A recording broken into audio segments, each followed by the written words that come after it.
नमस्कार। आदरणीय बुवा आमा, दिदीबहिनी तथा दाजुभाइहरू, म आज एक अत्यन्त संवेदनशील घडीमा तपाईहरू सामु उपस्थित भएको छु। केही दिन अघि सुनसरीको देवानगञ्ज, सिराहा लगायतका स्थानमा भएको दुःखद घटना र त्यसपछि केही जिल्लाहरूमा उत्पन्न अशान्त वातावरणलाई लिएर नेपाल सरकार पूर्ण रूपमा गम्भीर र संवेदनशील छ। यस दुःखद घटनामा परि निधन हुनुभएका हाम्रा नागरिकहरू जयप्रकाश मेहता, ओम प्रकाश मेहता र गणेश यादवप्रति म भावपूर्ण श्रद्धाञ्जली अर्पण गर्दछु। साथै शोक सन्तप्त परिवारजनहरूमा नेपाल सरकारका तर्फबाट गहिरो संवेदना व्यक्त गर्दछु। घटनामा परि घाइते हुनुभएका सम्पूर्ण नागरिकहरूको शीघ्र स्वास्थ्य लाभको कामना गर्दछु। घाइतेहरूको उपचारमा कुनै पनि प्रकारको कमी वा ढिलाइ हुन नदिन सम्बन्धित स्वास्थ्य निकायहरूलाई स्पष्ट निर्देशन दिइसकिएको छ।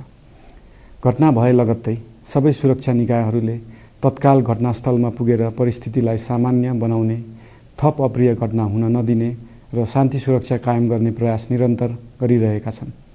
घटनाको निष्पक्ष छानबिन गरी दोषीलाई कडा कानुनी कारबाही गर्न गृह मन्त्रालयले छानबिन समिति गठन गरिसकेको छ। म सबैमा विश्वास दिलाउन चाहन्छु कि यो छानबिन पूर्ण रूपमा निष्पक्ष र पारदर्शी हुनेछ। घटनामा संलग्न दोषी जो कोही भए पनि कानुनी दायरामा ल्याउन सरकार प्रतिबद्ध छ। अवस्था थप नबिग्रियोस्, कुनै पनि नागरिकको जनधनको क्षति हुन नपाओस् र स्थानीय स्तरमा विश्वासको वातावरण बनोस् भन्नका लागि नेपाल सरकार निरन्तर क्रियाशील छ। परिस्थिति सामान्यीकरण गर्न केन्द्र स्तरमा सर्वदलीय बैठक आह्वान गरी गहन छलफल गरिएको छ। स्थानीय तहसम्मै जनप्रतिनिधि, नागरिक समाज, विभिन्न धार्मिक गुरुहरू, समुदायका अगुवा तथा सामाजिक व्यक्तित्वहरूसँग निरन्तर संवाद भइरहेको छ।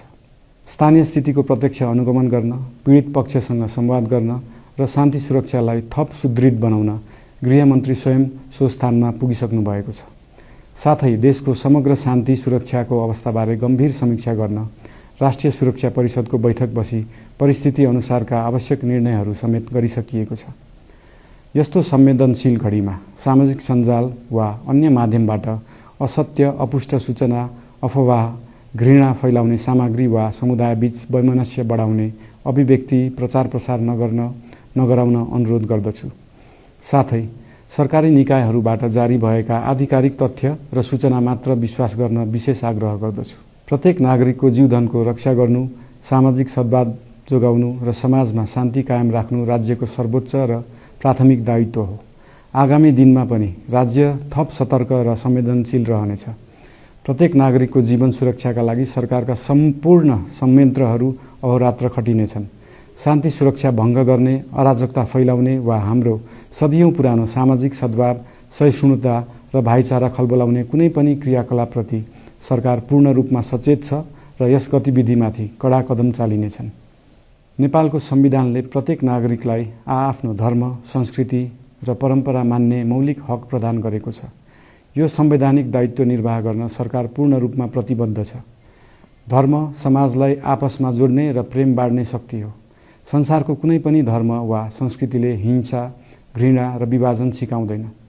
सबै धर्मको मूल सार करुणा, दया, प्रेम र शान्ति नै हो। देशको कुनै एक स्थानमा भएको अनपेक्षित र दुःखद घटनालाई लिएर कुनै सिङ्गो समुदायलाई आरोपित गर्नु र देशका अन्य भूभागमा समेत त्यसको प्रतिशोधको आगो फैलाउनु कुनै पनि दृष्टिकोणबाट न्यायोचित वा न्यायसङ्गत हुन सक्दैन। आदरणीय बुवा आमा, दिदीबहिनी तथा दाजुभाइहरू, हाम्रो इतिहास साक्षी छ कठिनभन्दा कठिन र अप्ठ्यारो परिस्थितिमा पनि आपसी एकता, सहिष्णुता र विवेक नै हाम्रो सबैभन्दा ठूलो शक्ति बनेका छन्। हामी सबैले जिम्मेवार नागरिकको भूमिका निर्वाह गर्दै यो सुन्दर र शान्त नेपाली आकाशमा मडारिएको अशान्तिको बादल हटाउनु पर्नेछ। हम आम नागरिक, नागरिक समाज, धार्मिक समुदाय, सब आदरणीय अगुवा, सब राजनीतिक दल आ जिम्मेवार संचार के माध्यम सबके धैर्यता आ संयमता अपना के शांति, सद्भाव, भाईचारा आ राष्ट्रीय एकता कायम राख के लेल सरकार के तरफ से हार्दिक अपील कर रहल छी। धन्यवाद।